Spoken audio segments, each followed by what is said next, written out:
So we'll make sure that...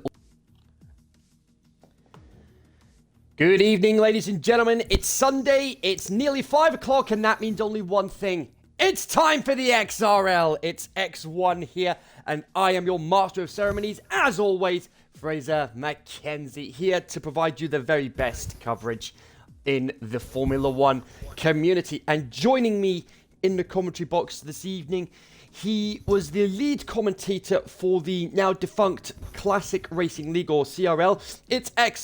He was formerly known as XRL Patriot. It's XRL Potato. Welcome along, my friend, this evening. All right, absolute pleasure to be here with you, Mackenzie. For those of you that don't know, my name is John Aldrich. Again, XRL Potato, former commentator and league owner for CRL. Ooh, it seems like we're going to be looking at a very interesting race here today. What are your initial thoughts on it? How things might potentially pan out? Well, Spain is one of those tracks that is pretty much it's been one of those tracks on the actual F1 calendar that hasn't been able to deliver much in the way of excitement over the years, but over recent years especially. But nevertheless, the XRL is known for its carnage, it's known for its excitement, and in some cases, its unpredictability. But anyway, before we get into the action, let's have a quick run through of the runners and riders for tonight's race. We've also got the X3 ongoing as well for on Extreme_Racing_League as well, if you want to check them out. So for Mercedes, we've got Tamer and Remixo. Zola filling in at Ferrari, and he's got Ollie as his teammate. Anderson and Danny for Red Bull. Anderson is my regular X1 commentator, but he's filling in the slots. He's done a fantastic job filling in the slots over the course of this season so far. Philip Nilsson and Path for McLaren. The boss, Lopez, and his teammate Wise UDR. We'll just go with Wise for him, just to make it a little easier for myself. Who I believe is from XRL Romania. Indeed. Then we've got PPR Venom and Hurricane for AlphaTauri. Racing Point has Cyclone and Low. Ledger and Ratscats for Alfa Romeo. Haas has Sack and Jaleb. Waddington not racing this weekend. And of course JBL and Masterplane for Williams. Now, something interesting to note while we're making the transition into Q1 is the standings right now for X1 very tight with Philip Nilsson having a 72-point lead, followed very closely by Waddington, Sack, Cyclone, and Path rounding out the top five. Not a lot of separation with them in the points. It'll be interesting to see any potential changes in the points today between those drivers as we're gearing up to go here into Q1. What are your thoughts on who could potentially come out on top today? Well, given the pace of someone like Nilsson, he showed, especially throughout the second half of last season, he is a very tough man to beat. Realistically, the best way to beat him is throwing a bit of rain into the equation, because he hasn't been the best in wet weather conditions, and that's where you'll need somebody like Sack to spoil the party, because he is a very strong all-rounder in wet and dry conditions. And like you said, there isn't much in the top five of the championship. Yes, Nilsson does have a commanding lead, 19-point lead to be exact, but there is only 12 points between Waddington and Path, so it's a case of fourth place, at least fourth place could swing the battle for the championship. And the weather forecast is dry throughout. Dry qualifying and dry race. Zola, Michael Booker, was instrumental in providing the weather forecast throughout last season when he was a regular X1 driver. He is now racing in X2, and you can see that later this evening, 8 p.m. UK time, and we have drivers heading out onto the track. Zach is first out on the track. Ledger, Rats, Cats, Path, all out on track as well. Let's go through some of the messages in the stream chat. Korea Sourceling, woo! Race day! Yes, it certainly is. And he's saying, make sure to get some clips for the highlight reel. So we've got somebody doing. So we've got somebody else doing highlight reels as well. I'm doing highlight reels. I'm doing highlight reels on my end, but I'll be putting them all together to do a season-long super reel, if you will. Now that's going to be a treat to see. As far as the gentleman that's been tapped to do highlight reels lately, interesting gentleman by the name of Korea Sauce. I've seen some of the initial clips that he's put out into the Discord, and it's been very encouraging things he's been putting out. So it'll be interesting to see what he comes up with as the season progresses.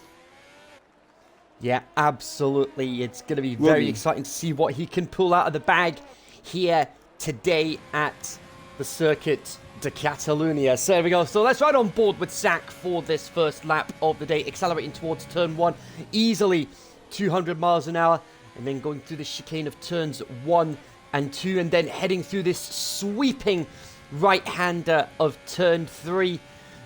Tight apex in, and then just gradually easing out, and then sweeping in to turn 4, and then the short run down to turn 5. It's a tight left-hander, bit of a lock up there, and then you've got turns 6 and 7 and 8 coming up, and then you've got another sweeping right-hander, turn 9 coming up here. This is the second of the DRS straights. We've seen a few drivers crash out at this on this straight over the last couple of seasons. Will today be any different as Zach goes through 10, 11, and 12? Now this section here is very difficult to get right, especially getting the entry point right. And then this chicane here, a lot of fans do not like this chicane. They just feel it's just one of the worst chicanes on the calendar, but nevertheless, DRS open again across the line. First lap coming of the day. across with a 1:16.567. Very impressive.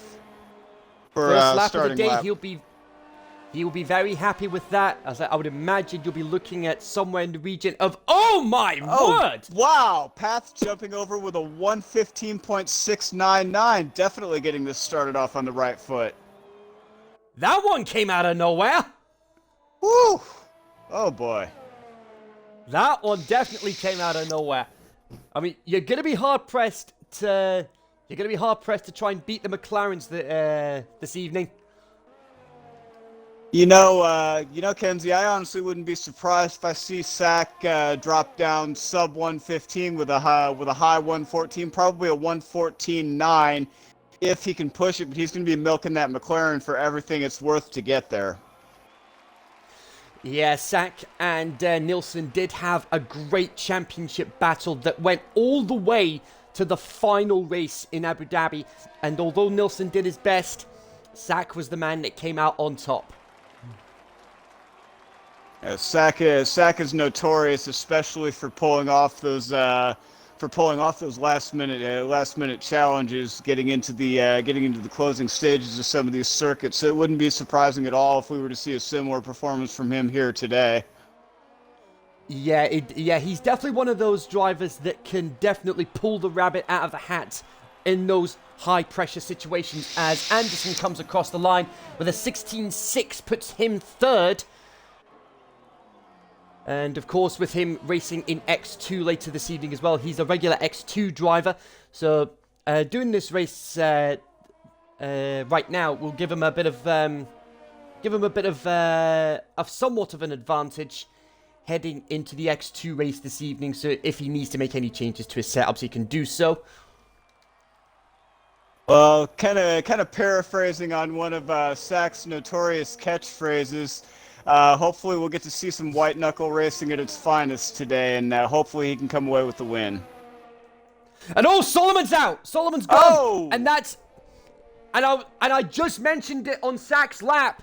The DRS straight between turns 9 and 10. He's lost it. And he's put it into the wall. Oh, Lord. Oh, Lord. That's going to make things very, very interesting now, as he needed to, as an effort to get into the points, he needed a good qualification run here today, and just so unfortunate for him that incident occurred. And like I said earlier, it is not the first time that we have seen this sort of thing happen on that straight. We've actually seen safety cars being brought out because of crashes on that straight. But while you're on the subject of the championships, we went through briefly the Drivers' Championship, the Constructors' Championship.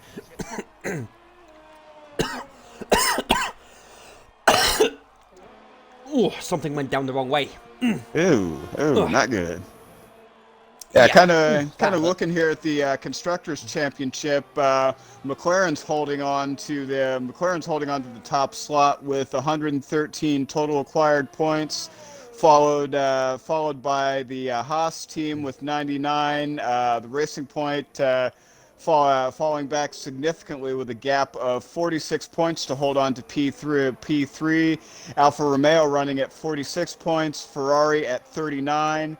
Williams at 31, AlphaTauri at 14, Renault at 12, Mercedes with 11, and Aston Martin rounding out the pack with a mere 2 points acquired for the constructors. It's going to be very important for them today to get some solid placement on the grid in an effort to try to dig themselves out of this hole that's unfortunately been dug for them. Yeah, and the worst part about it is that this is a case of how the mighty have fallen, because Red Bull, bearing in mind, folks, are the defending Constructors' champions.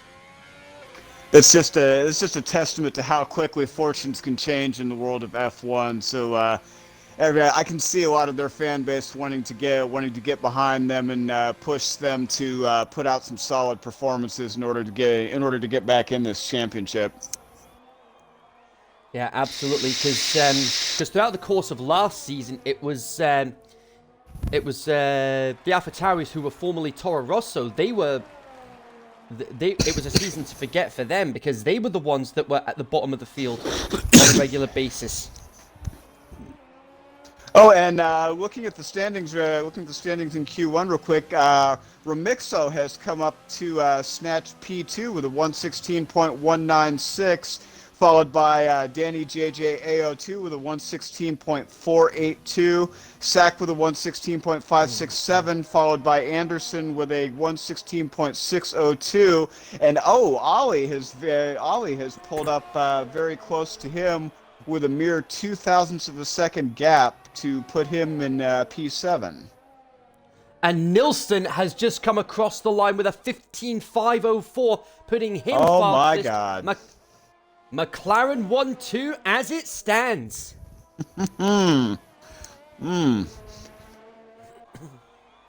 Something tells me this is going to be really interesting. We could potentially be looking, based on the initial qualifying, I wouldn't be surprised if we saw a McLaren 1-2 finish with the way these times are running. I'll just quickly go back into the standings briefly. So let's see. And as it stands this season so far, despite being two of the fastest drivers on the circuit, the McLaren drivers are yet to get a 1-2. They've managed to pull off 1-2s in qualifying, but they haven't been able to do it in the race yet. Could today be the day that all changes? Master Plane comes across the line there. Sorry, he came across the line. He's 6th right now with a 16.591. You're probably looking at somewhere in the region of a 116 at least to be able to guarantee getting into the second part of qualifying, because we lose the slowest 5 cars in this part of qualifying, and as it stands, it's Cyclone, JLeb, Ledger, JBL, and Low.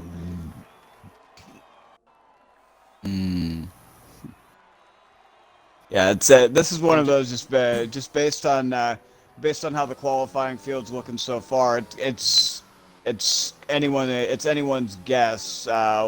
With the majority of drivers running in that 116 band, it'll be really interesting to see who exactly makes it into Q2 with this apparent scramble we have going on so far. Yeah, definitely Cyclone coming across the line now. 16.3 puts him fourth. I'm gonna ride on board with Ollie here for a second. Both the Ferraris very closely behind each other. Looks like he's given his teammate a tow here in an effort to better those qualifying times. Let's see how that shapes up here real quick. Yeah, his teammate being Zola. So hopefully that should give him an extra couple of tenths.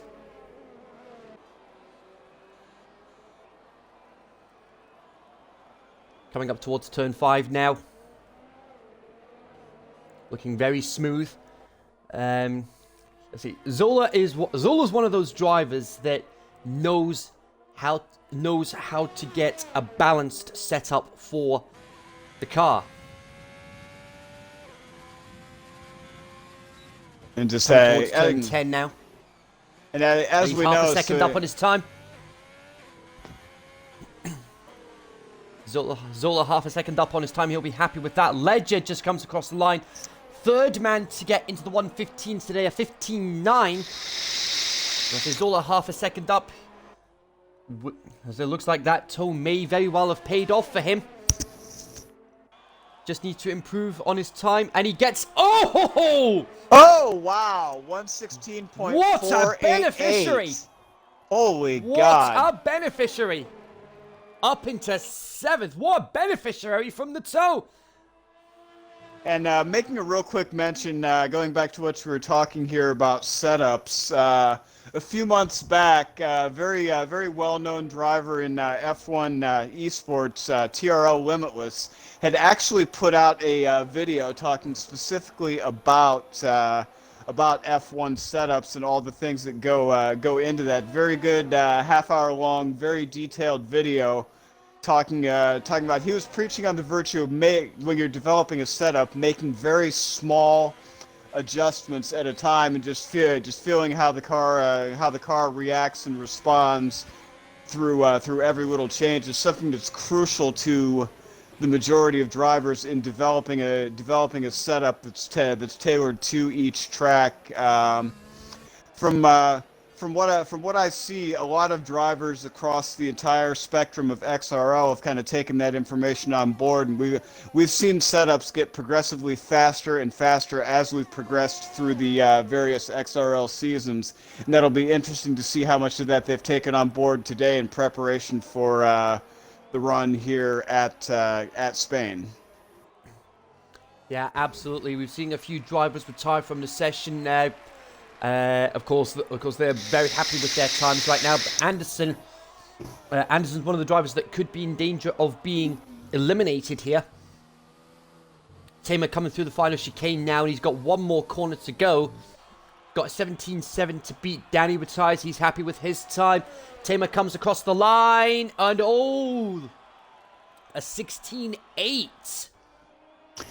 As it stands right now in Q1, we have five drivers in the drop zone right now. Those being Ryan Hurricane, XRL Lopez, Jalebend, PPR Venom, and XRL Low in danger of elimination in Q1. I do see that Caesar and Low have both started their hot laps. They're going to be hard pressed to get up into the top 15 to advance into Q2. Well, I think out of the two, the one that's going to be under more pressure is Low, and that's down to the fact that he still hasn't set a lap time yet. There's only 3 minutes left, so he's only going to have like one shot to improve on his to get a lap time on the board and stop himself from being eliminated in this first part of qualifying. Yeah, well, Lowe is notorious for being able to get himself out of situations that have been quite a bit stickier than this one. So I've got every confidence that he could potentially jump the field and make it into Q2. I'm actually going to ride on board with him here for a moment and kind of see what's going on here. Just over 2 minutes remaining in Q1, so he should be coming around the final turn. He's going to go ahead and start his run here. Let's see what he does. And while that's happening, Lopez is coming around the final corner now to finish his lap. Is he going to improve on his time? No, he doesn't. Oh, that's surprising coming from him from Caesar, because this is notoriously one of his better tracks that I've as far as lap times that I've seen out of him. Yeah, absolutely. Especially with just a couple of races ago, he got promoted back up to X1 after starting the season in X3.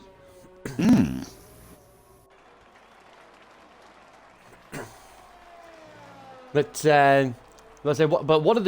one driver last season who started in X3 and just quickly rose through the ranks was Ollie. I've raced against him. I actually raced against him at the start of the X3 season last year, and his pace was just unmatched. Well, he's an absolute beast. Every possible level. Yeah, absolutely.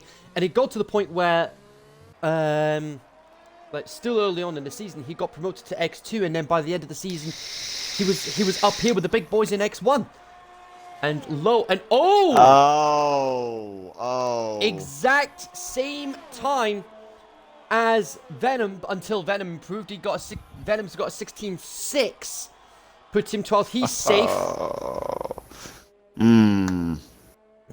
Tamer's in the pits. So that's him out of qualifying. J-Leb in the pits as well. He's out. Hurricane, Lopez, and Lowe. I don't think Lowe's going to be going for another lap. No, he is going for another lap, but he's already 2/10 down.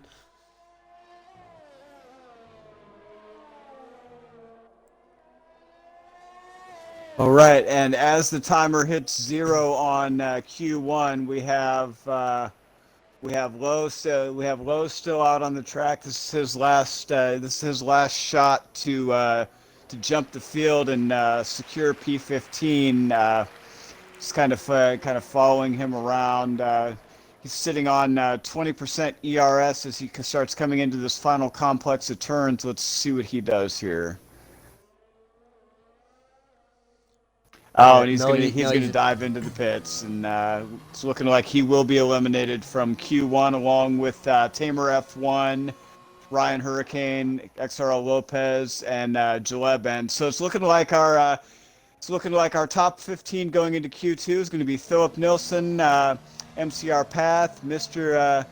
Wilson, XRL Ledger, Wiseter 85, Remixo, XRL Ollie, XRL Cyclone, Danny JJA02, XRL Zola, XRL Sack, Masterplane PPR Venom, XRL Anderson, and Rats Cats 92 are going to advance into Q2. Yeah, absolutely. A lot of the drivers were tiring because they had drivers like Hurricane and Lowe. They both retired because they weren't gonna be beating their lap times. So while we're waiting on Q2 to get started, I was just mentioning to John before the broadcast that some of the drivers you can actually see like Ledger, Remixo, Zola. Those drivers, they are sporting the We Race as One badge this evening, because the We Race as One badge came in the new patch that came out just earlier this week. And that's actually a very wonderful thing that we've gotten those driver badges and the new liveries coming in, because as everyone knows, the the environment that we find ourselves in these days, racism is a very real social issue, and it's absolutely wonderful to see that the F1 world and Codemasters have jumped on board with the push to end racism globally. Because that's nothing that anyone should ever have to experience. So it's a testament to the virtues that F1 holds dear, that they're putting their support behind that. And it's also a very wonderful thing to see that the drivers are coming on board with that as well.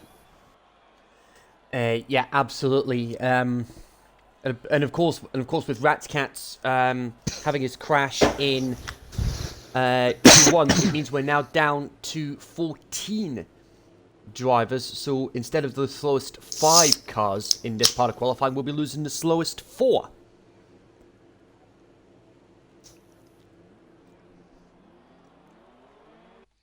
And I did Zola notice the first one out. Zola and Ollie the first two out. Yeah. One other badge that came in with this week's patch was an End Racism badge, which Cyclone is sporting this weekend, and like I said, I mean, it's a great thing that the Formula One community are doing, just banding together to unite against racism, especially with, like you said, with what's been happening in the world this year. Absolutely. Now it's a problem that's been especially bad here in the States. I won't go into too many of the particulars, but anytime that you see this level of social upheaval, that's just simply an issue that needs to be addressed. And it's so wonderful to see not only F1 but the entire global sports community as a whole coming on board, showing this kind of unity. And it's as we well know throughout history, when people become united against something that's a negative element in our society, it tends to take some of the sting of it away and let people know, especially those that are very deeply affected by it, that they're not alone and that they have the support of others to help end things like this. It's just an absolutely very positive thing that Codemasters and the sports community at large has done to help stem what is by definition a very large social problem. And it's so good to see that. I can't preach on it enough. Yeah, absolutely. And a couple of examples of that while you're on the subject of the world of sport. The Milwaukee Bucks during the NBA playoffs, they actually boycotted their playoff game because of the issues regarding racism, and it was at a point where the games that were scheduled to take place on that day were actually postponed by a couple of days. Over here in the UK, we also had a dance troupe, Diversity. Have you heard of Diversity? The name sounds vaguely familiar. I'll have to Google and read up on it a little bit later. But I do remember something going on, but I just couldn't remember quite what it was. So, well, what happened there was there was like 24,000 plus complaints made to Ofcom, which is something over here in the UK, complaining about Diversity's Black Lives Matter performance on Britain's Got Talent. I mean, and the funny thing is, every single one of those 24,000 plus complaints were rejected completely, because Diversity, the name of the troupe, it takes on a whole new meaning, especially this year. And there's one particular line of dialogue from that performance that stands out for me more than anything from that performance. Why did it take a virus to bring the world together? That is actually a very interesting point that you've brought up. It's just it shouldn't take, in my mind, it shouldn't take a global calamity to bring attention to to things like race, social equality. It shouldn't take that. That should be something that every human being on the face of the planet has at the forefront of their mind, because history's shown us the more that we ignore a social issue, the worse it gets. But once we reach the point as a society where we learn to start addressing those issues, that's the point at which we start making forward progress towards eliminating it.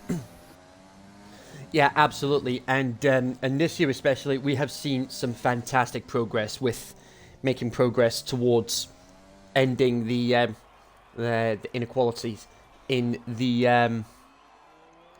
world. So anyway, back to the world of motorsport.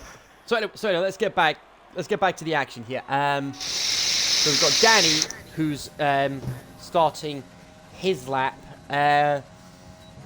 Over the course of this weekend, we had, for many people, one of the most prestigious races on the motorsport calendar, the 24 Hours of Le Mans. That took place over the course of this weekend, and it was a third win in a row for the Toyota team, and it was also the third win in a row for Kazuki Nakajima and Sebastian Buemi.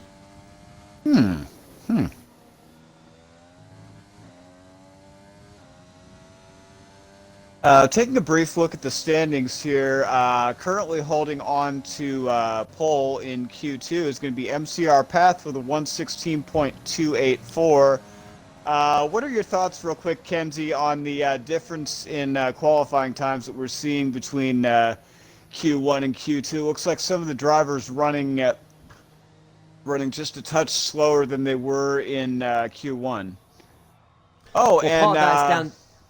I'm sorry, and it looks like PPR Venom here was momentarily completely stopped on the pit lane. Not quite sure what was happening with him in the AlphaTauri, but I apologize, Kenzie. Continue. Well, so what happened there? He was, Philip Nilsson was starting his flying lap, so it was a case of stopping to let Nilsson through, but stopping completely on the pit entry. I mean, worst case scenario, if a car was coming behind him, he could have been rear-ended. Absolutely. So that's one of those things of regardless of situations going on track, you have to be very cognizant of what's going on, and stopping on track like that could potentially present a danger to other drivers. So again, that's something that you always need to be mindful of, where you are on track and what's going on around you. Yeah, absolutely. And we've just had a message through in the Steam chat saying, Mr. underscore R4 LLE, saying it was a free win for Toyota, just in reference to the Le Mans victory that they got today. Talking of Le Mans, if you guys haven't seen it yet, there's a fantastic film that's based on the rivalry between Ford and Ferrari in the build-up to the 1966 24 Hours of Le Mans. It's actually got two different titles. It's Le Mans 66 over here in the UK, but where you are, Potato, it is entitled Ford versus Ferrari. Actually, one of my favorite movies. Yeah, I mean, and those that know me well, folks, those that know me well away from the spotlight of commentating, will know that I love my sports films, and Ford versus Ferrari is another film I can add to that list of sports films that I really enjoy. It was actually one of my top 10. It was actually, without a doubt, one of my top 10 films of 2019. And actually, real quick here, I just want to make note of the fact that Master Plane has now jumped into P1 with a 115.995. Yeah, and of course that's on soft. He's the only driver in the top 10 on soft tyres to set a fast lap. Now, bearing in mind the soft tires don't last long around here, especially in hot conditions. So the ideal strategy is definitely to go onto the mediums, and it'll be mediums to hards more than likely for a one stop. And Zola comes across the line and just misses out on the top 10 by a couple of tenths with a 1:16.996. Yeah, he's got to get about 3:10, just a little under 3/10 here on Wise to secure that P10 slot. Yeah, absolutely. And but back to Ford versus Ferrari for a brief moment.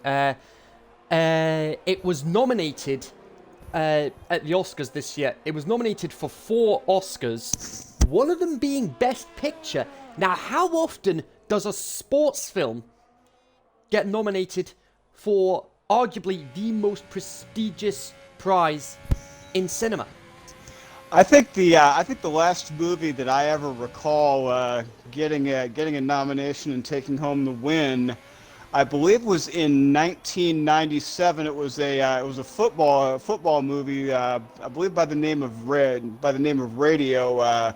Cuba Gooding Jr. headlining with Ed Harris, and that was actually absolutely amazing film when you think in terms of everything that went into it. But going back to Ford versus Ferrari, that was pretty much almost, I would call it a biographical film that dealt primarily with Ken Miles and his history leading up to Le Mans. Yeah, absolutely.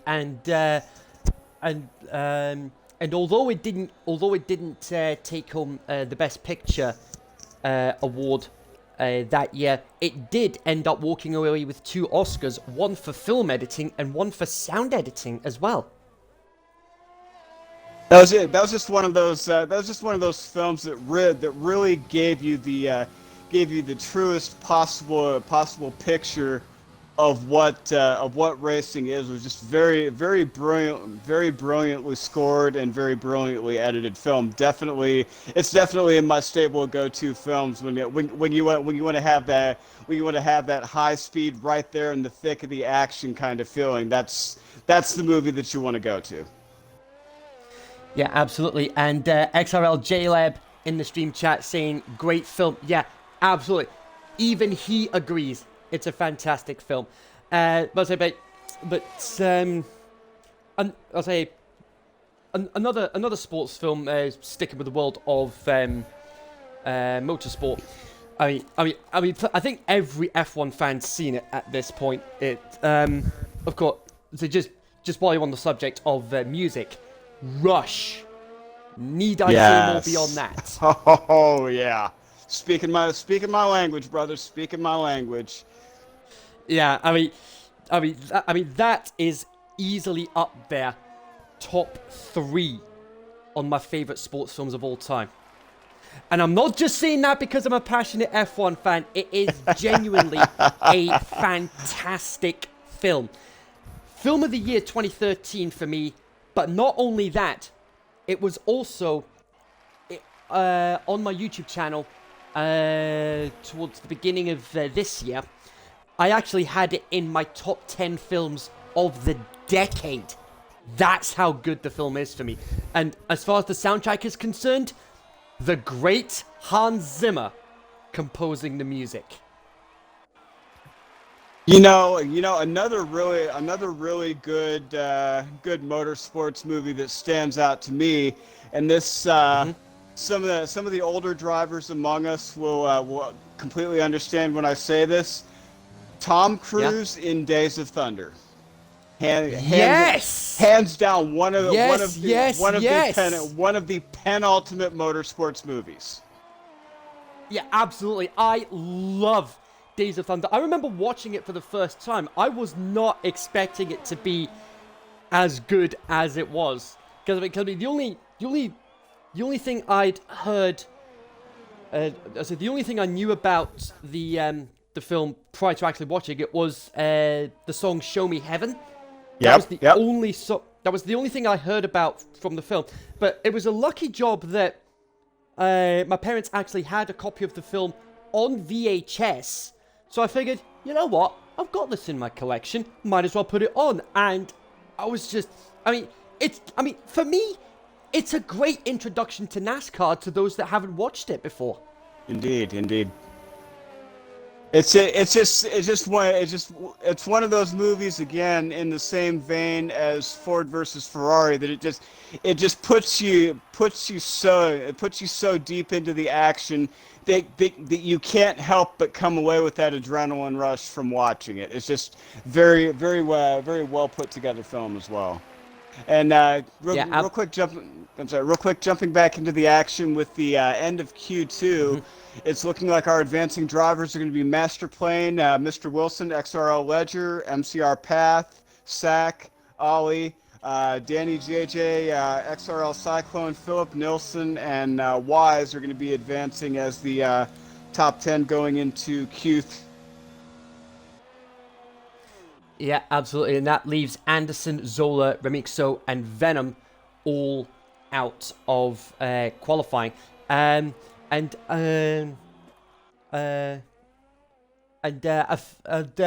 Waddington has joined the stream chat. He's given us a recommendation for a good driving film, a film called Driven. And the plot, it just summarized as John DeLorean's quest to design the ultimate car of the future leads to his downfall thanks to his friendship with an FBI informant. That sounds interesting. I may have to check that out, but that being said, you can't mention DeLorean without going back to quite possibly Back to the Future. Favorite. Yes.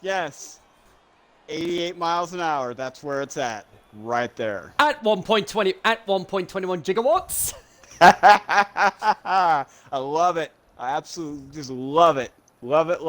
Yeah. Yeah, absolutely. Yeah. Yeah, that's it. That's one movie that every Michael J. Fox fan can't seem to shake. And oh my God, yes, I just went there. I am so sorry. Yeah. I'm horrible. I know I am. I am definitely going to hell for that one. I didn't even catch that, but I won't ask you to repeat it. Just. Well, it's all right. I got to now. All I had said is that's one movie that my Michael J. Fox fans will never shake. Oh, okay. Wah wah wah wah. Like I said, I'm going to hell for that. Well, looks like I actually quoted the wrong Driven film. I was talking about one. I briefly mentioned the one from 2018, but the one that Waddington was talking about was centers on a young racing driver's effort to win the Kart FedEx Championship Series. Okay. That's interesting, and lo and behold, it has two of the greatest actors of all time, Sylvester Stallone and Burt Reynolds. So that definitely sounds like one that's going to be worth watching. And hey, look at this, the cameo appearances from the likes of Jean Alesi, Jacques Villeneuve, Roberto Moreno, and Dario Franchitti as well. Might be another one to add to my playlist. That being said, you can't mention Burt Reynolds and at the same time not mention what's probably his most iconic set of movies, that being the Smokey and the Bandit series. Oh, definitely. I mean that is definitely right up there. Yes, sir. All right, now coming into Q3, nearly every driver in the field has started their outlap. Now here in Q3, this is the time to shine. This is absolutely the time to shine. Get yourself in position. Get yourself in position on the grid, because your starting position is going to pretty well set the tone for the entire race. So it'll be very crucial to see what the drivers do here. Yeah, absolutely. Yeah. So JBL, first man out to set a time for the top 10 shootout. I mean, the guys in the chat are definitely definitely. We've definitely perked their attention with that Driven film. Thanks, Waddington, for that. Sylvester Stallone and Burt Reynolds made that film epic. Yeah, Mario Andretti did the race footage. Really? Oh, how's about? I was not aware of that. He did the race footage for the film. How's about that? Well, I'll tell you what. I think I know what movies I'm searching for on Netflix. Netflix this afternoon. Here local time, just a hair after 11:45 local time. Here, I think I know what's happening with the rest of my afternoon. Yeah. I say it's just. I was just having a look and seeing if I could source it, and yeah. The only small drawback, because I'm based in the UK, the only small drawback is I can't get this film on Amazon Prime through the Prime Video, like renting or buying it. But I say good news for you, Potato. Rent it for $3.99 or buy it for $12.99. Not a bad little arrangement. Now, just kind of playing off what you were saying, Kenzie, is while Netflix does put some restrictions on the UK, I've actually got a line on a streaming platform that may have that available to stream at no charge. Now, it does have some commercial interruptions, but if I can locate that again for you, I'll shoot you a link. Maybe save you a little bit of time here if you're willing to deal with a couple commercials here and there to be able to get that out for you. Yeah, I'm pretty sure it's something I'm pretty sure it'll be something I should be able to tolerate. And MCR Path pulling off a 1:15.325, the fastest qualifying session time so far. XRL Sack with a 1:15.523, followed by Philip Nilsson with a 1:15.653, Ollie with a 1:15.750, and Cyclone with a 1:15.918, rounding out the top 5. So I've figured if I can't get the film on like streaming services here, I figured let's see if I can actually source a DVD copy of the film, and lo and behold, there are copies of the film available in the UK on a site called Music Magpie. Huh. Only £2 for a copy of the film. Oh wow. I mean, can't say no to that. Absolutely not. Absolutely not. Well, right, I know what I'm getting. I know what I'm buying later this week. Amen to that. Competition with slightly under 7 minutes to go in Q3, getting very tight. We're seeing a lot of drivers operating in that 1:15.3 to 1:15.9 band. That being the top 7 on the outside of that band. In the 1:16s, we've got Master Playing with a 1:16.076 and Wise with a 1:16.366. Mr. Wilson, the only driver remaining to set a lap here. Yeah, and there's just a little history on the pole sitters for this race previously. Waddington was on pole for season 1 back in 2019, and then last season we had XRL Ultimate on pole as well. But Philip Nilsson, he managed to get pole position in the Netherlands last time out. He'll be chasing his 3rd pole position of the season.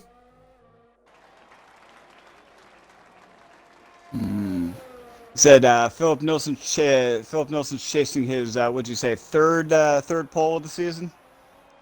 Yeah, which will take him to 11 career poles in XRL.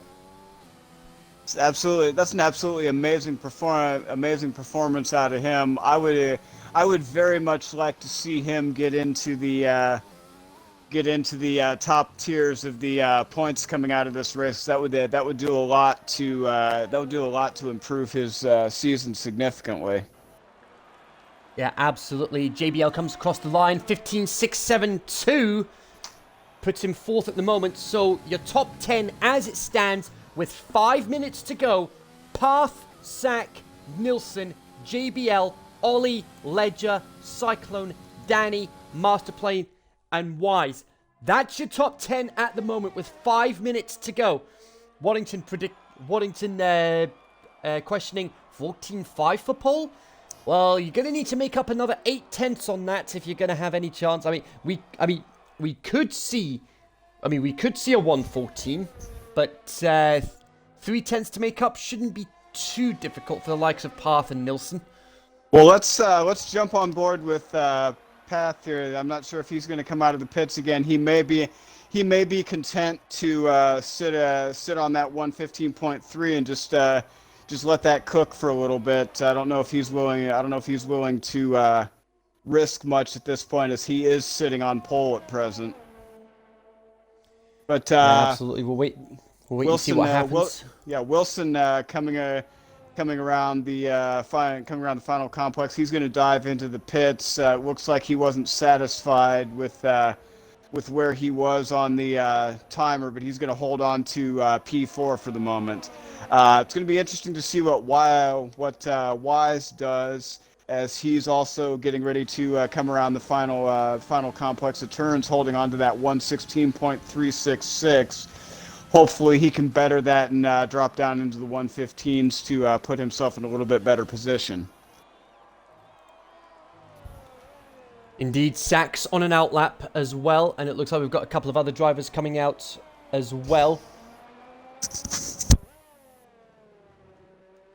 Going to be interesting to see how it all plays out here. Wise coming around the final corner now. What's he going to pull out of the bag? 16.1. He improves, but he stays 10th. Yeah, he's gonna have to shave another. He's gonna have to shave another 500ths, little over 500ths off that to challenge Masterplane for P9. Path, Sack, and Nilsson also on outlaps, along with Cyclone. See what they do here. I'm going to jump on board with Path here momentarily. Looks like he's going to be catching a tow from Philip Nilsson in an effort to improve those times. I think what they're going for right now at this point is to get Path and Nilsson both on a front row start. Yeah, absolutely. And as it turns out, I just went quickly into the archives. Turns out Nilsson does already have 11 pole positions. He got pole position at the start of the season in Australia, so he'll be chasing his 4th pole position this season, his 4th pole from 5 races. So it'll be interesting to see how he pulls it out of the hat. And the McLarens are essentially in formation. It looks like Nilsson is first to go. So we'll wait and see what happens.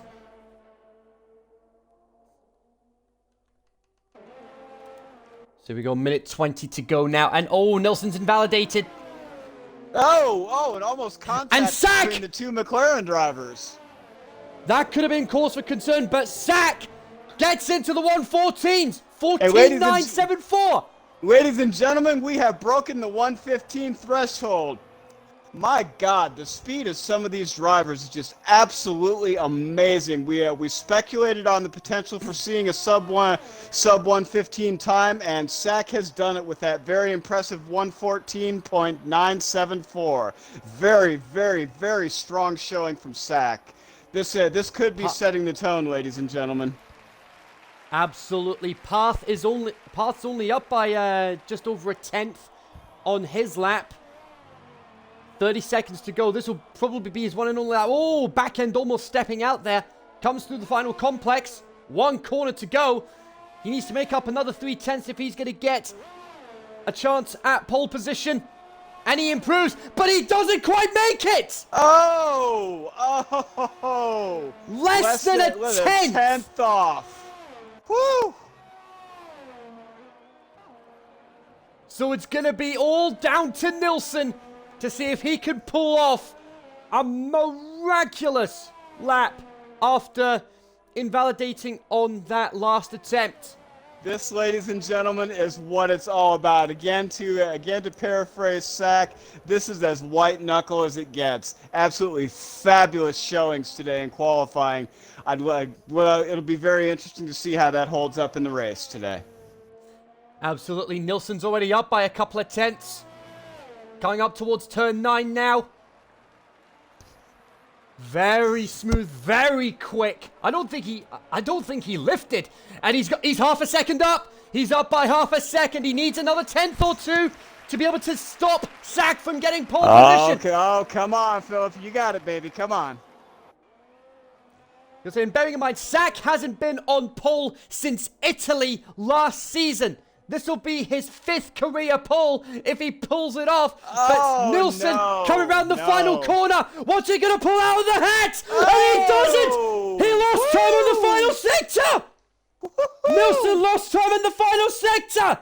That means Sack, for the first time since Italy, is on pole for the race. Oh, Lord. Oh, Lord. Ladies and gentlemen, we're going to have an absolute barn burner today. Something about it just tells me this is going to be a 100% barn burner of a race today. Especially with Sack holding on to pole with a 1:14.974. Absolutely amazing coming from him. Could not agree more. This will be a barnstormer. Waddington congratulating his teammate in the stream chat. A little bit of channeling his inner Paddy there. Get in there, Sack. Whew.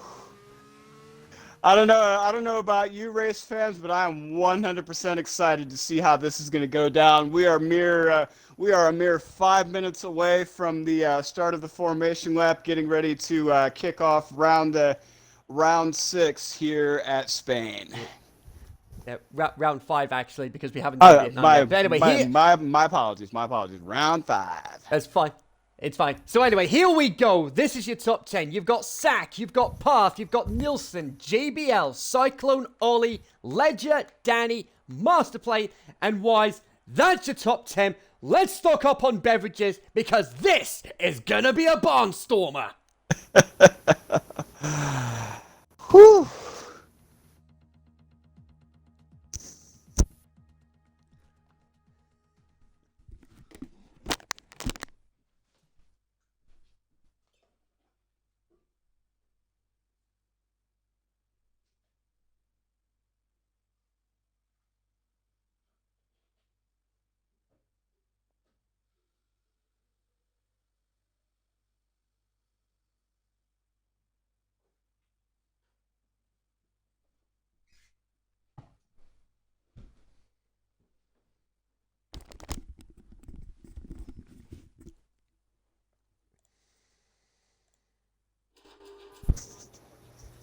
So here we go, ladies and gentlemen. It is round 5 of the Extreme Racing League. It's the X1 Championship, proudly sponsored by CD Keys and Ants 3D. We are at the Circuit de Catalunya here in Spain. Population of 48 million. National Day, October 12th, just a few weeks away. And it's only separated from Africa by the Straits of Gibraltar.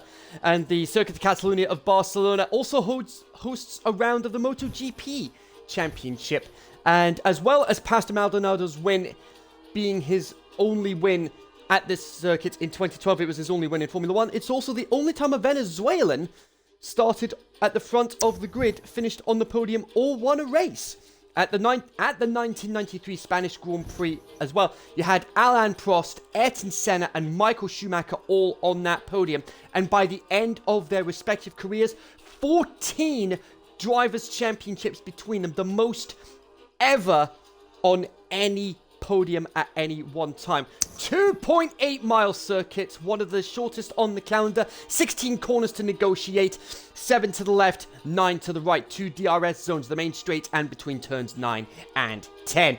So here are the action zones to look out for. You've got 1991 and the wheel-to-wheel action between Mansell and Senna in 1991. Turn 3, Grosjean's race start. That was a bit of a chaotic affair. But the battle between Bottas and Vettel, 2017 turns 10 and 11. The 3 tyre compounds we've got are the hardest of the Pirelli range. The C3 for the soft, the C2 for the medium, and the C1 for the hard. And you're looking at about 21 seconds to make your pit stop to maintain position on track. So here's the starting grid for the race today. You've got Sack on pole position by less than a tenth ahead of Path. It's his first pole position since Italy last season. You've also got Philip Nilsson in 3rd, JBL in 4th, Cyclone 5th, Ollie 6th, Ledger, he'll be very happy with that in 7th, Danny in 8th, and Masterplane and Wise on his debut, rounding up the top 10. He'll be very happy with that one. Anderson just missing out on the top 10. He'll be very unlucky. He'll be looking to get himself a points finish today. Then you've got Zola. He'll be happy with that for his return to X1. In 12th, Remixo in 13th, and you've got Venom in 14th, Ratcats 15th after his crash in Q1, Tamer Curve in 16th, followed by Hurricane and the boss, Cesar Lopez, and rounding up the grid, you've got Jaleb and Lowe. That is your grid for the race today. So I've just noticed on the race director as well that you can actually see the pit stops as well. So that must be an update to the interface that got introduced this week. Actually, I think that's been around since I want to say that's been around since the 1.04 update. It's just the coding on it was a little dodgy. I think just now with the 1.08, and then again a couple tweaks on the 1.09 update was where they got that kind of smoothed out to where it's coming up a little bit more consistently. But really quickly, what are your thoughts on tire strategy today that we're going to see out of a lot of these drivers? I would think that the medium hard strategy would be probably the go-to strategy here today. Yeah, that's definitely the optimum strategy to go for on this track. Because like I said, the soft tires, they don't really last long around here, especially with it being a 50% race. You're probably looking at somewhere in the region of like 9 to like 15 laps at the very most, and that's if you're careful with your time management. So let's just have a quick look at who's starting on what tyres. Masterplane, the only driver in the top 10 to start on the softs. We've got Anderson, Remixo, and Jaleb all starting on the hards. Everybody else around them is starting on the mediums. And the formation lap now underway. These drivers coming around. They're going to want to get pressure, power, and heat into the brakes. Get those tires warmed up. Based on the lap times we've been seeing, that's going to be absolutely crucial that they get those things done in order to ensure a nice clean race start today. Yeah, absolutely. It's going to be very interesting to see who makes the most of the race start, because I think this top 3 here, Sack, Path, and Nilsson, I think this is going to be a fantastic battle between those 3 for the race win today. And there it is, the strategy coming up. 13 to 15 laps for mediums to hards. Now, one of the interesting things that I do want to bring up really quickly, when we're talking about race starts, A lot of drivers have some very different theories when it comes to how to get a good clean start. I'm one of the schools of thought that coming off the line, you want to hold in that 11 to 12,000 RPM band, and then once you start making that transition into third and fourth gear, that's the point at which you want to engage your overtake button, drive some additional power to the rear wheels. You can easily jump 1 to 2 positions if you can get everything in sync on the start. Yeah, absolutely. Yeah, and on top of that, making sure your reactions are on point as well. But of course, you've got to avoid the jump starts. Now, we've seen on many occasions, we've seen practically every race. We've seen it every race this season so far. We've had somebody do a first lap front wing change. Will today be any different? But nevertheless, they're on the grid. Here come the lights. You know what time it is. 4 lights, 5 lights, and it's race time in Spain. Here we go. Very clean getaway from everybody. Zach off to a great start, and JBL already ahead of Nilsson. Heading towards turn 1. He's having a look at path here. This is going to be good. And Ledger already down to finish. That's one of the Ferraris. Whoa. One of the Ferraris has spun, and it's Ollie. Ollie's had a spin, and he's plummeted down the order. Virtual safety car out already. And that is a lot. That is a lot of front wing end plate damage. Looks like Zola and Danny JJ got together as well in that yes. in that little tussle, dropping them down to 12th and 13th respectively. Yeah, Zola getting a 5-second penalty for that. But Sack, great start for him. Nilsson, not sure what happened to him, but he's now down to 5th. Nevertheless, virtual safety cars ended, and we're back on the way.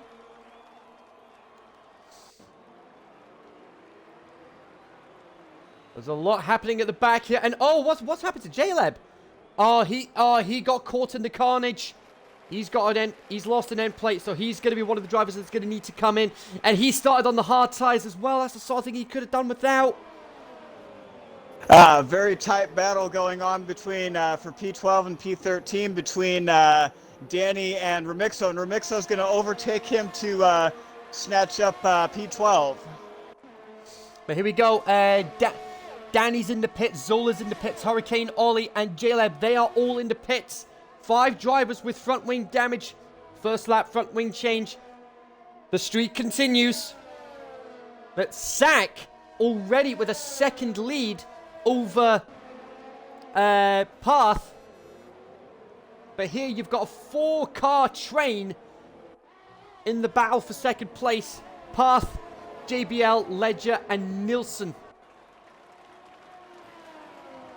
Very tight battle for P7 and P8, also happening between Wise and PPR Venom. I'm gonna ride on board here with Venom here for a second.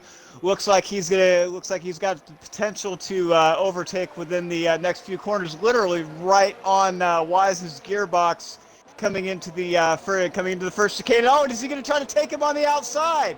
Oh no! Wise is gonna go ahead and shut the door on him there. Very bold to go for a move on the outside there. But we're on to lap 3 now. And this is where you've got DRS enabled. And you've got the top 5 all within DRS range of each other. Anderson is now ahead of Ratcat, and Masterplane's had to come into the pits. Coming back here to 12 and 13 again. Looks like Lowe may be trying to get a little bit of a run on Tamer F1 here. Yeah, Masterplane's actually retiring from the race. It's showing up that he's retired from the race. That's nightmare for him. Well, there he goes. Real shame there for Masterplane.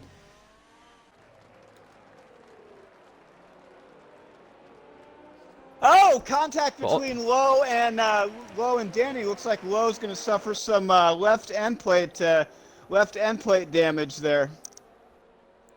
Yeah, I say it's very easy now that the races are on full damage. It's very easy to lose those end plates. But is he gonna come in and sack? Sack. I said, look at everybody in the top 5. They're like trading fastest lap. There's a case that I've got the fastest lap. No, I've got the fastest lap. Step aside, folks. That fastest lap is mine. That's basically what's happening with the top 5 right now. But Lowe, interestingly, deciding to stay out. He feels that the end plate damage isn't affecting his handling. That badly. Nilsson, though, right on the back of Ledger for 5th place. Going to be interesting to see if he can take him on this straight. JBL right on the back of Path for 2nd place. Don't think they're close enough to... Not close enough to do anything about it. There we go. So we're going to be dealing with this for another couple of corners.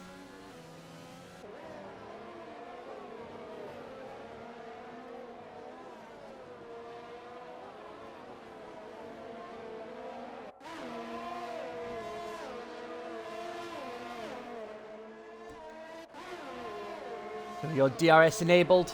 Does Ledger have ERS? His ERS is pretty much been depleted. Philip Nilsson taking a little bit of a look at Ledger. He's going to get him on the inside. Holy God, ladies and gentlemen. A little bit of a lockup, but Nilsson's going to slide into P4 over Ledger, who's sitting back in P5 now. Yeah, Ledger was out of ERS. There was nothing he could do about that.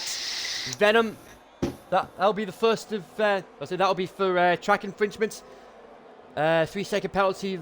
That'll be the first of many today. We've seen a lot of track penalties.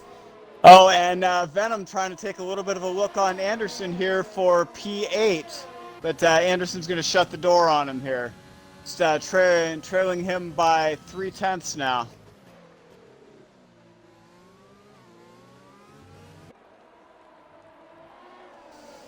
And Path trying to work out how he's going to get past Sack.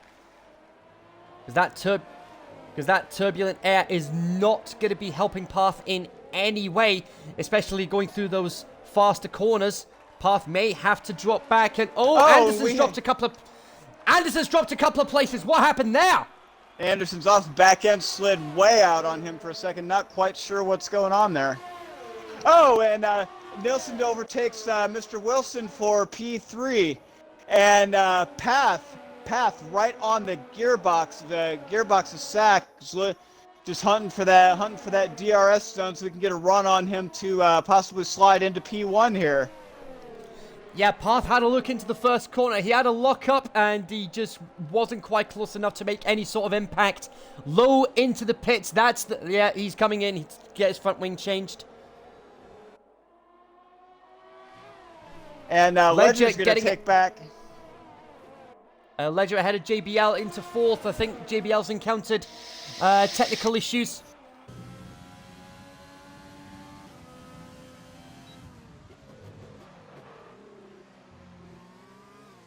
Ratcast with a 3-second penalty. Path with a bit of a lockup, but he is staying on the gearbox of Sack through this final sector. Is he going to be close enough to be able to make an overtake? Because you've got Nilsson coming up fast as well. He's going to be joining in on this battle very soon. Sack got a good run out of the last corner, but I think... And there we go, Nilsson fastest lap of the race. Path's going to have another look. Not quite close enough on this occasion. A little bit of a lockup, though, there by Sack, just kind of giving Path a bit of an opportunity to reel him in just a touch. And looks like Mr. Wilson is out. Yeah, he's retired in the pits. He's had the technical issues. The sort of thing he could have done without, but he'll be really gutted about that. Such a strong qualifying as well. But that's both Williams drivers out of the race. Just very, very unfortunate Path very slowly trying to reel Sack in here, trailing him by 0.3, looking to close that gap, just literally right on his gearbox, letting him know he's there. I think Sack will be perfectly aware of that, and while this is happening, Nilsson is closing the gap between the two. So like I said during the formation lap, a three-way battle for this race lead. This is gonna be good. Oh Lord, oh Lord.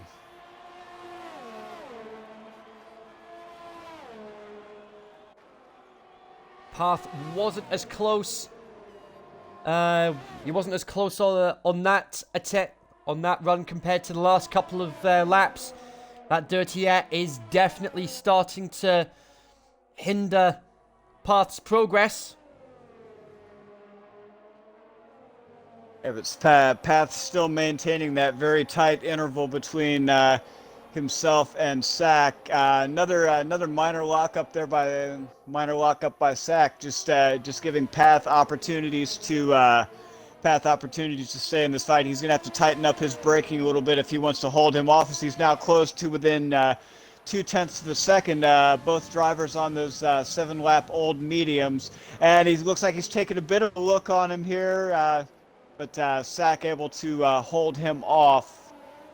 Just very, very tight racing between these two drivers. Both of these drivers want it. It's just a matter of who wants it more.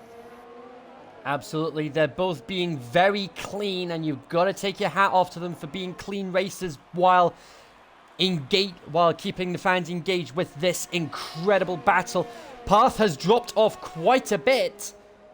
He's now 0.8 down. He was down to... Yeah, absolutely. And as a result, Nilsson almost within DRS range of his teammate.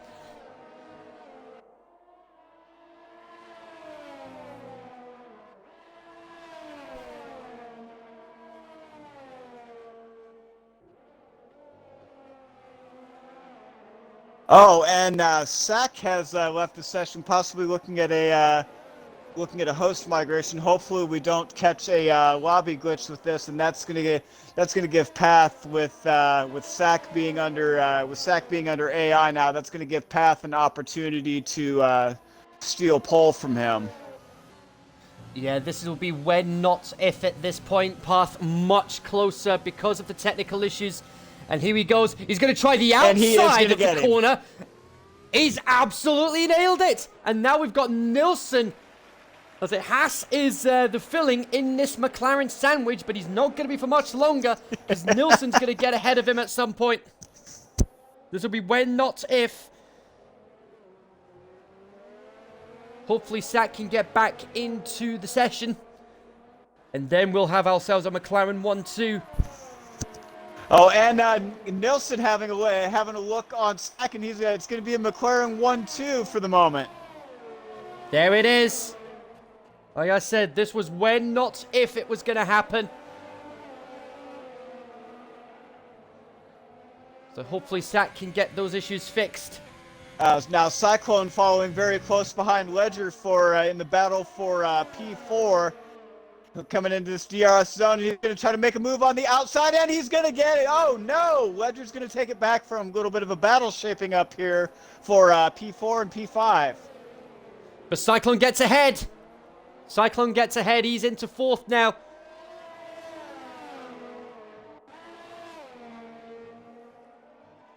Very well played there from Cyclone. Side by side, not causing any issues. And Ledger pushing that ERS to the limit in an effort to gain ground on him, now showing 5% ERS as they come out of the DRS zone, slowly starting to build that ERS back up, maybe holding back, looking for a better opportunity. Indeed. Back in P14 and P15, Zola looking like he's trying to get position on low, now dropping back to 0.7 of a second. And Philip Nilsson has just posted the fastest lap of the race with a 1:18.008. We have a yellow flag coming out in sector 3 now. Looks like we may have a driver off, and it looks like Caesar may have I had think it's some Lopez. minor issues there. Yeah, that was he had come off wide into the grass, that causing him to lose a significant amount of time here.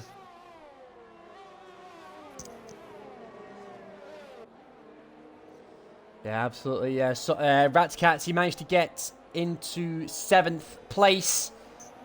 Venom 8. So let's recap. We're a third of the way through the race already. So let's recap the order so far. Path leads, Nilsson 2nd, Sack 3rd, Cyclone 4th, Ledger 5th, Y 6th, Rats Cat 7th, Venom 8th, Rem 9th, and Anderson rounding up the top 10.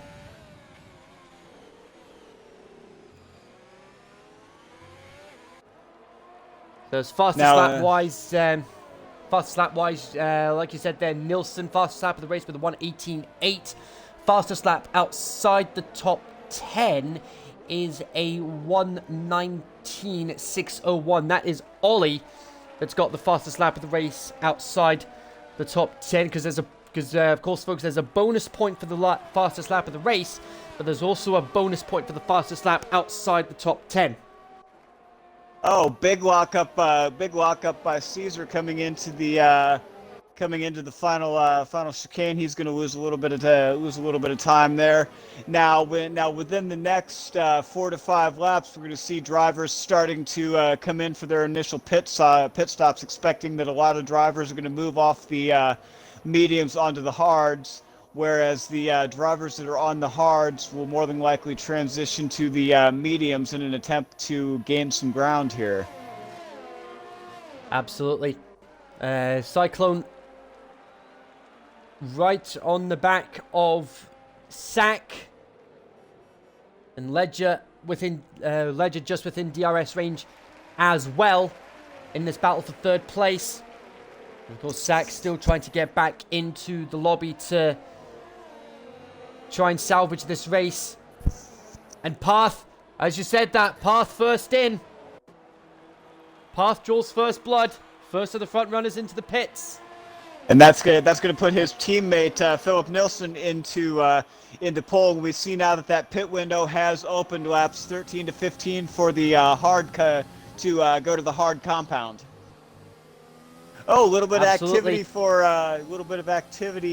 for 7 through 10 as 2 drivers have come into the pits, and Anderson is going to go ahead and jump Path in the pits. And Path is Path in the wall! Off. Oh my God, what happened here?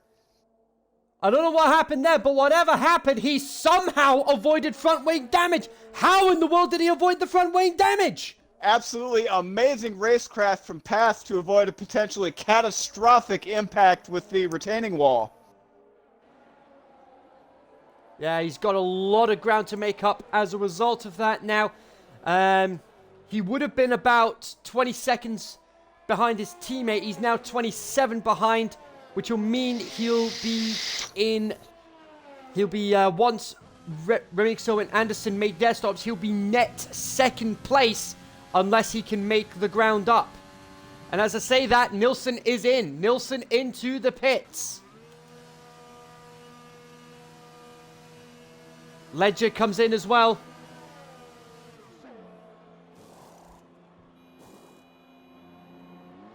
And five seconds in and out for Philip Nilsson as he struggles to get out of the pits and get back into contention here.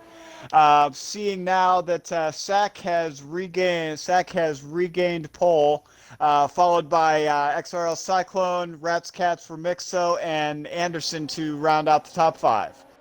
And looks like Danny JJ has overtaken Tamer F1 for P11 as well. Yeah, Tamer into the pits to change his tires.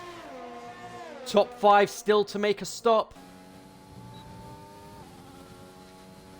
Philip Nilsson went for the undercut, and he's now 4 seconds ahead of his teammate. That could, if Path didn't have that off at turns 1 and 2, Path may very well have been ahead of his teammate. We'll wait and see what happens. But Sack comes into the pits. I think Sack's back in the lobby. I think. And Ratscat's in as well. And that puts Cyclone into the lead of the race. Oh, yellow flag sector 2. I think that's Lopez again.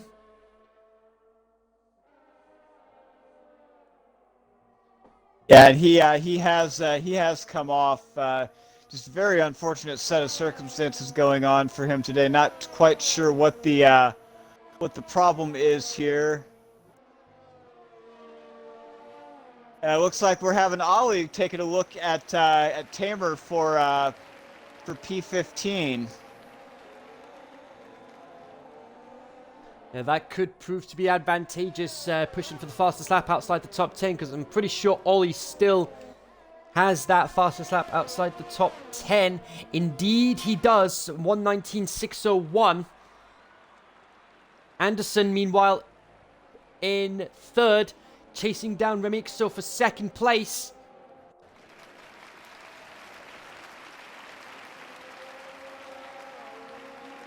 Huge applause from... A great applause from the crowd. Yes, even the crowd are impressed with the racecraft that these drivers are exuding throughout this race. We're halfway through the Grand Prix now. Cyclone still leading. And Path has now posted the fastest lap. 1:18.645 takes that fastest lap from Nilsson. I'm pretty sure Nilsson will respond at some point.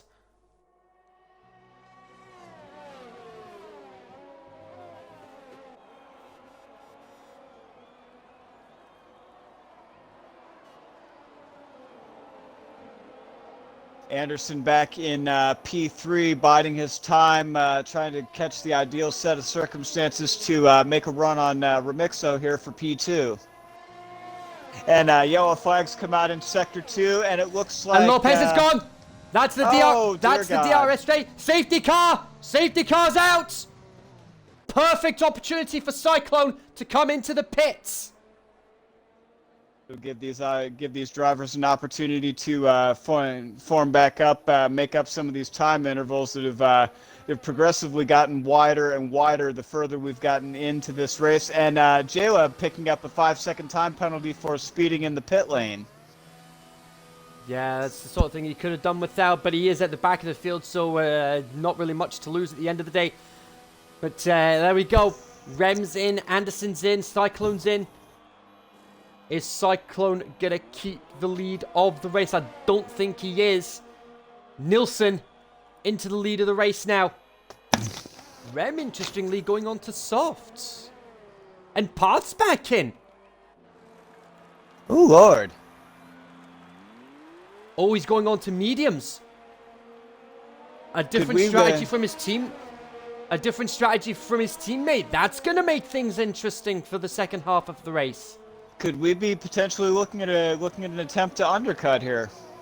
That's my big question. Well, not necessarily an undercut per se, but I think it's a case of different. I think it's a case of different strategy for the second half of the race. It would be very interesting to see how that pans out for him, as we're now on lap 17 of this 33-lap affair. Very hotly contested from what we've seen so far. The drivers I've just been informed in the stream chat that Remixo had selected the mediums, but yet the pit crew. I think we can chalk that down to a pit stop blunder. The pit crew giving him soft tires instead of mediums, and Remixo not happy about it, and I don't blame him. Well, in Remixo's defense, he has shown a penchant for getting himself out of worse situations. That's just very much a testament to his racecraft and his ability to bounce back from whatever the game throws at him. Definitely one of the better drivers that we've seen in XRL. So I have no doubt of his ability to pull something out of this and turn a potential negative into a positive. he's that skilled of a driver that he's able to bounce back from most situations that are thrown at him. So that's very good on him, and I look forward to seeing what he's able to do with the circumstances that he's been dealt. Yeah, you know, when life gives you lemonade, when life gives you lemons and all that. Absolutely, and Caesar has joined us up here in the commentary booth. What happened with you today, Caesar? We were actually surprised to see you end up where you did. Well, it was a very harsh race for me. I definitely need to practice a little bit more, but my setup was fucked. I'm sorry for the bad word, but my setup was really wrong. Uh, I had my rear wing was terrible, and I think I needed to check my setup before the race, before the quali started. But I got my wrong setup, and that was undrivable, and at the exits of the corners because of my wing, my rear wing. But well, it is Yeah, what it's it is. just a very unfortunate set of circumstances for you. We're sorry to see that happen, especially in a field as tightly contested as this one. Now, going back to the action, folks, we're starting to see some of these gaps closing up, especially the gap between Sack and Ledger in for P3. It'll be interesting to see what he's able to do as we're getting ready to go back green now on lap 18. Okay, guys, thank you very much and have fun. Likewise, same to you, Caesar.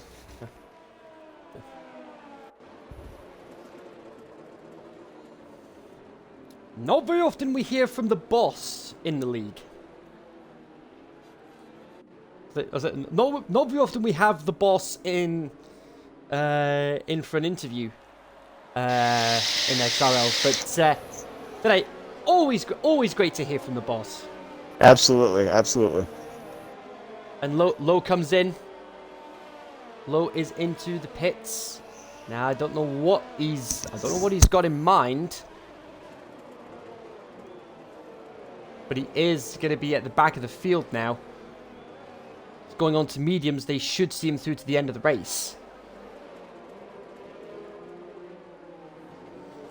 We've got about 14 laps to go after this.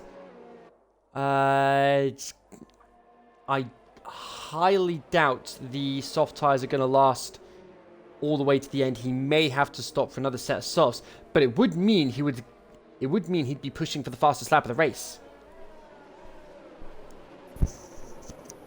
Indeed, we'll just have to see how this pans out. These last 14 laps going to be absolutely crucial as we see the grid has now almost completely formed back up as they reach the DRS detection point going into Sector 2. Indeed, so while we're waiting for... And there we go, safety cars in this lap. Asmo in the stream chat saying, good to see Wise inside the top 10, keep it up. So, let's just recap the top 10 before we get underway for the restart. Nilsson, Cyclone, Sack, Ledger, Remixo, Anderson, Ratscats, Venom, Path, and Wise. That's your top 10. Fastest laps wise, you've got Path with the fastest lap of the race. Ollie still has the fastest lap outside the top 10. Everyone's all bunched up. It's going to be Nilsson. It's going to be first to drop the hammer. It'll be, when is he going to do that? Cyclone eager. And safety car is in. Oh, it looks 5 second penalty for Wise. Looks like Path and Wise have made contact. And here we go, we're underway. It's race time once again. Nilsson off to a great restart. Sack right on the back of Cyclone. Ledger had a look for third place. Anderson looks like a relatively clean restart. Path's already gained a spot or two. And he's right on the back of Remixo having a look on Sack here. Wise has plummeted down the order, and that's one of the Ferraris! It's Ollie! Oh my god! Oh my god.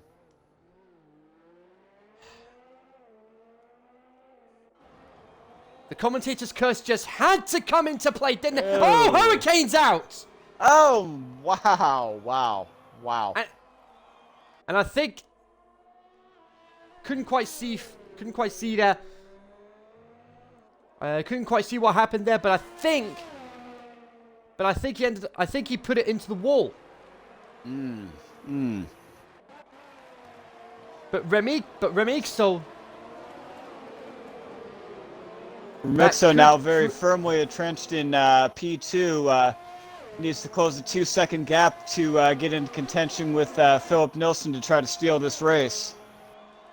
Yeah, indeed. But the problem is because he started on because he didn't change his tires during the safety car, he could be at a bit of a disadvantage in the next in the next couple of laps. Short term. Potentially a short-term gain for a long-term loss. And Wise, the tires in the pit. Venom's off. Oh my! Both AlphaTauris have. Whoa! Oh! What the heck is going on here with the AlphaTauri? Got those back tires heated up, just caused the back end to completely kick out on him when he tried to come back on track here. They are gonna be absolutely Livid. roasted. I'll say, Venom's gonna be livid. His tires are gonna be roasted. It is gonna take a while to cool those tires down.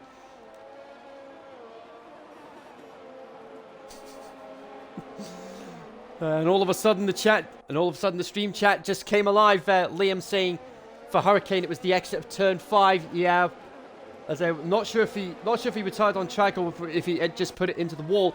And Waddington, LMAO, Asmo.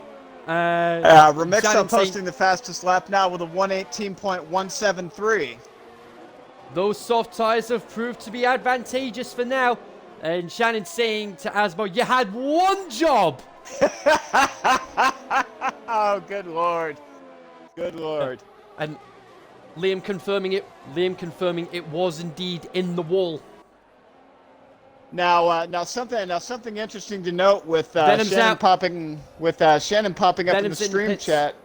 She has actually in the Dev League started to post some very impressive numbers, having actually taken a race win last week. So she's going to be one of the up and comers. I wouldn't be surprised to see her move up into X3 here before the end of the season if she keeps on the way she's keeping on. It's a very good showing from her as well. Just wanted to make note of that real quick. All about being consistent with your race results. That's why Mick Schumacher's at the top of the F2 Championship heading into Russia.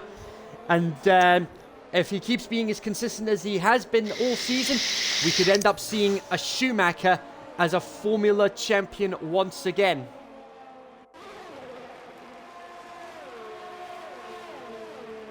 The Path managing to get into 5th place. He's bearing down on Cyclone for 4th.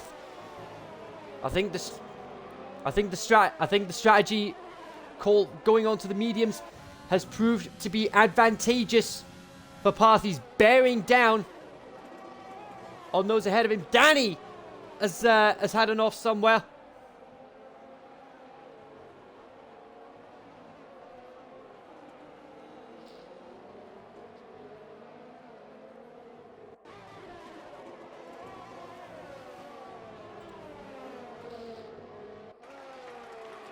Path within half a second of Cyclone. He's got a great run. He's going to have DRS. He's not going to be close enough to make any sort of impact at the moment, but he should be able to on the main straight. 10 laps to go here. Path now closing to within 0.4 of a second on Cyclone here. Yeah, that's the battle I'm focusing on right now. Here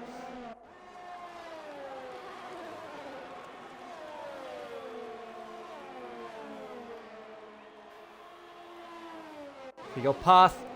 DRS. He's going to try the outside of turn 1, but he's already ahead before the first corner, and he's through with ease. Back up into 4th now. Starting to see a little bit of separation in the field again after that safety car restart. Now on lap 24 of 33, Cyclone trying to get back into a position, and Path's had a bit of a lockup here, which is going to allow Cyclone to close that gap just a little bit. But it'll be interesting to see how this pans out. Indeed, Sack is within Sack is within DRS range of Remixo. Those soft tires are starting to go off now. I think Remixo would have benefited from swallowing his pride and going on to, well, I say swallowing his pride. And J-Lab we can blame his pit crew for that one. J-Lab trying to get a little bit of a look on Tamer for P10, but he's since dropped back to about 6 tenths. Sack in P3 continuing to close the gap on Remixo here, and he's going to get him for P2. That could be the time for Remixo to come in and change his tires. Sack now into second. J-Lab taking a look at Tamer, and he's going to take away P10 from Tamer. Oh, and it looks like we've had Tamer came off here just a little bit. Yellow flags at sector 3. That was Ollie. Oh my! What is happening with Ferrari today? Oh, that's a lot of front wing damage. We had XRL Fiend in the screen chat saying, was there much hot potatoing at the start of the race? If you're talking about hot potatoing for who had the fastest lap of the race, yes, there was that. But as far as hot potatoing for positions, not so much. Fastest laps, yes. Positions, no. And Ollie... Oh, and just to rub the salt in, 5-second penalty for speeding in the pit lane, and Ollie has retired. Yeah, that's just Liam taking a bit of a swipe at my username. That's been a running gag for about the last 3 or 4 weeks, ever since I changed usernames here. Oh, I didn't even pick up on that at first. Thanks for drawing attention to that. I have a feeling, however, that my username is gonna change here very soon. I think I've had about all the potato jokes I can stand. I've just simply been mashed up every week.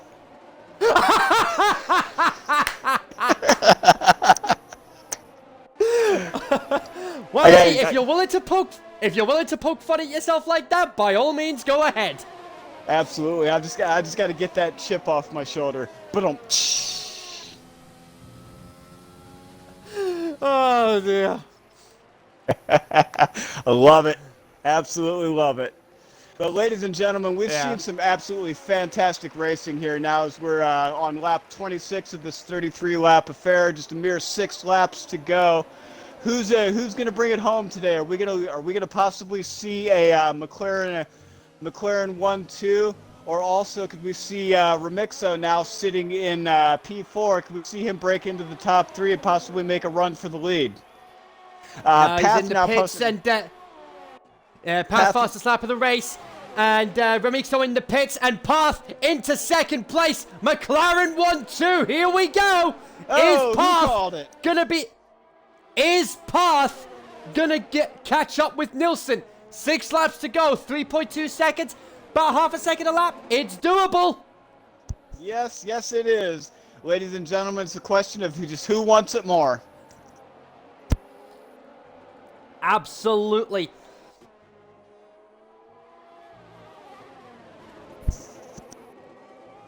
And Path, 3-second penalty for Path. That could be pivotal for the results. That could be pivotal for the results. Sack definitely still in it here in P3, only 8 tenths behind, but we've seen, ladies and gentlemen, how quickly those gaps can close.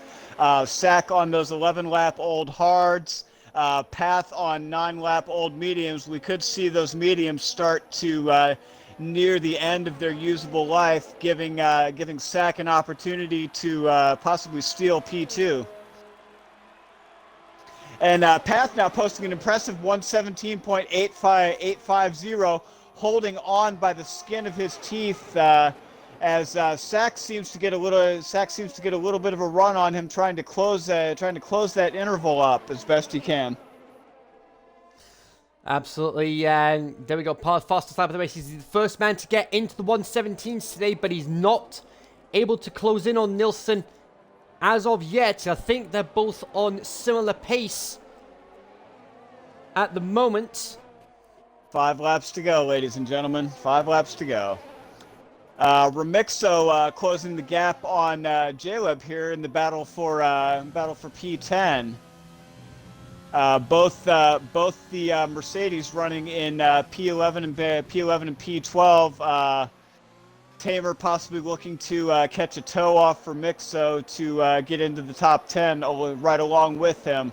These two drivers have shown a lot of really solid teamwork throughout this whole race, as have the McLaren and the Alfa Romeo drivers. As we see virtually every team on the grid running very close to each other. Just a testament to the amazing amount of teamwork that's gone on today.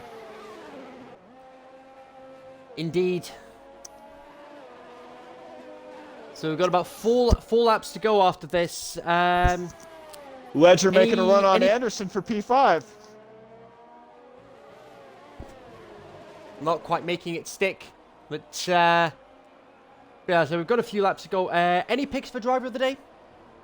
I'm honestly gonna have to go with either Philip Nilsson or Path. They've just shown incredible teamwork and synergy today to get into the positions that they want to be in. So if I had to make a pick, I would say that it's either going to be Philip Nilsson or MCR Path are going to be the driver of the day.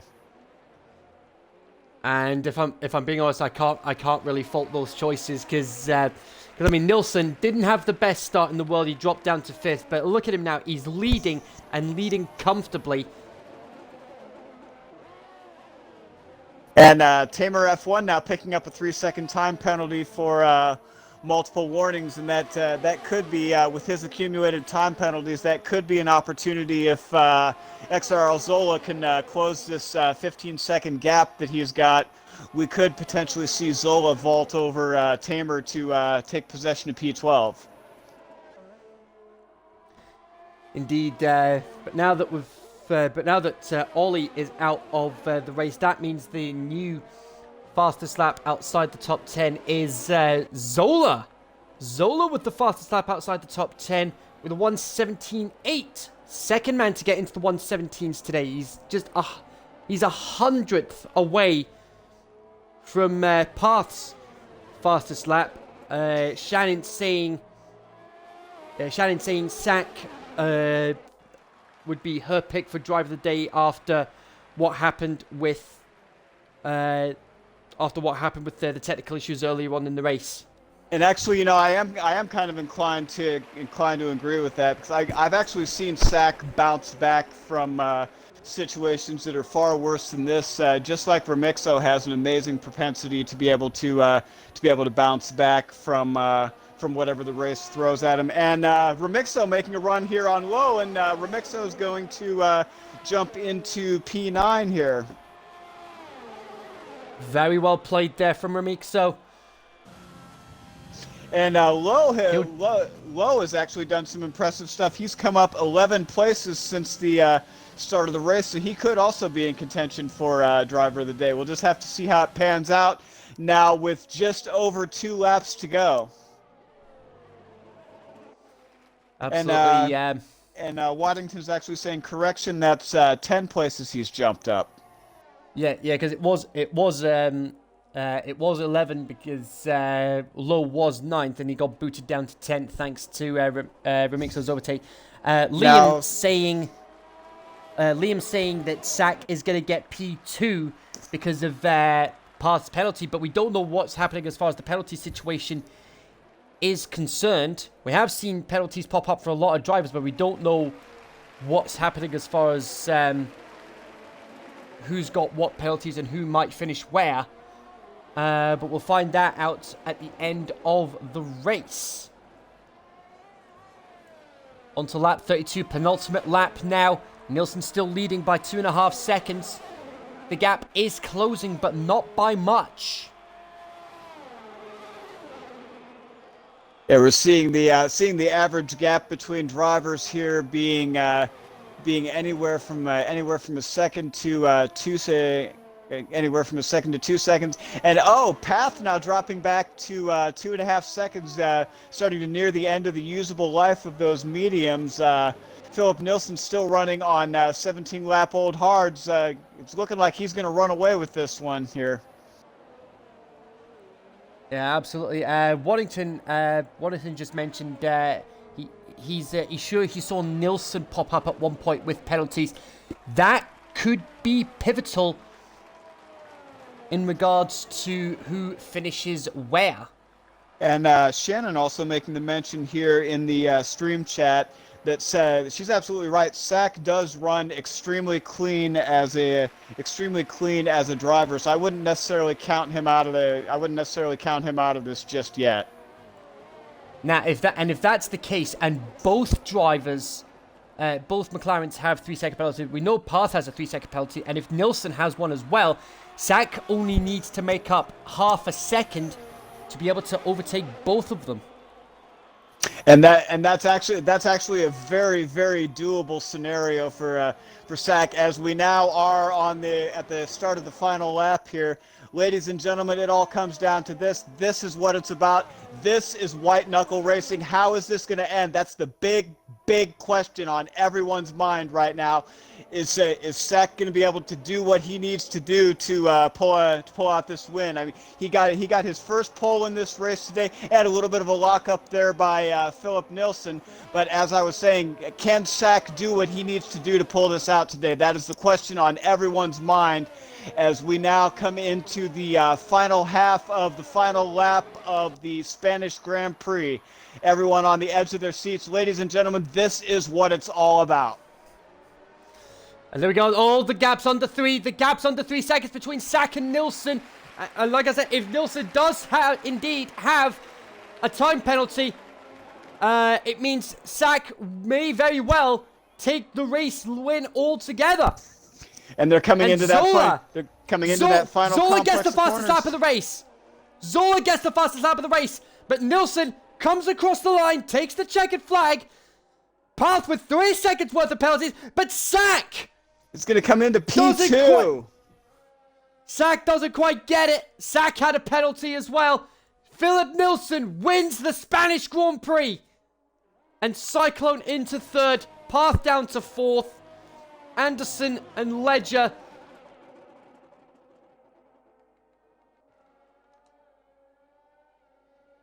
Danny up to 7th. Remixo 8th. Ratcat down to 9th. And Ratcat's down to 10th. Low gets the last points paying position. Hey, this has been an absolutely amazing race today, folks. We've seen some absolutely brilliant moves, phenomenal racecraft, and likewise some unfortunate situations for quite a few drivers today. Yeah, absolutely. And so let's quickly look at the gap between Nilsson and Sack.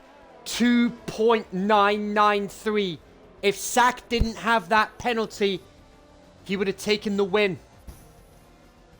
But very much congratulations to our race winner today, and it looks like XRL Low has gotten the driver of the day. The predictions in the stream chat for him coming up as many positions as he did, that was enough for him to be able to secure driver of the day. Yeah, absolutely. So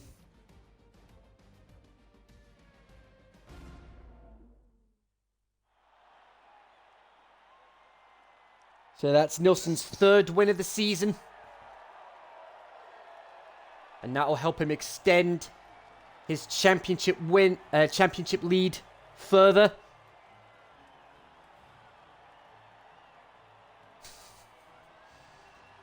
Sack pouring a bit of the champagne down the back of Nilsson's neck.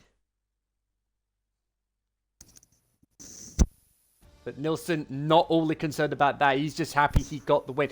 And actually, Nilsson didn't have any penalties. Ooh. So anyway, let's recap the race results. You got Nilsson, your race winner, Sack, then Cyclone, Path down to 4th, Anderson 5th, Ledger 6th, Danny 7th, Remixo 8th, Low 9th, Ratscat rounding up the top 10, and then the rest of the finishers, Jaleb, Tamer, and Zola. Zola with the fastest lap of the race, and it will be Path that gets the fastest lap inside the top 10.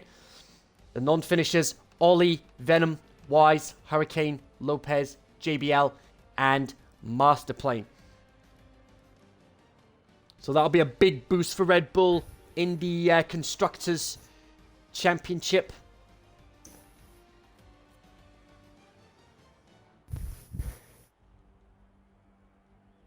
Well, ladies and gentlemen, I just want to take a moment to say thank you for tuning into the stream today. It's been absolutely amazing having you as we wrap up round 5 of the X1 Championship here at Spain. And again, thank you, Kenzie, for having me on comms today. It was an absolute blast commentating with you today.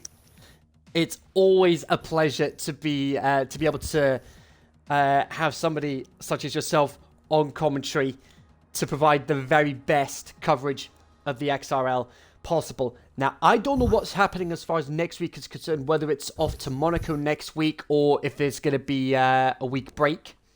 We do have the 1 week break before we resume race coverage at Monaco. So that which will give me time to catch up on putting together the highlight my end. So yeah, so that's it for X1 for a couple of weeks. 2 weeks time, we're gonna be on the streets of Monte Carlo. But the XR stop here tonight, folks, because I'm coming back on commentary for 8 p.m. UK time for the X2 race, and I'm gonna have the Davide Valsecchi of the XRL, the insane leader. We're gonna be commentating together once again this evening at Spain. But until then, thanks very much for watching, and we will see you guys again in 2 weeks' time. But for now, it's good night.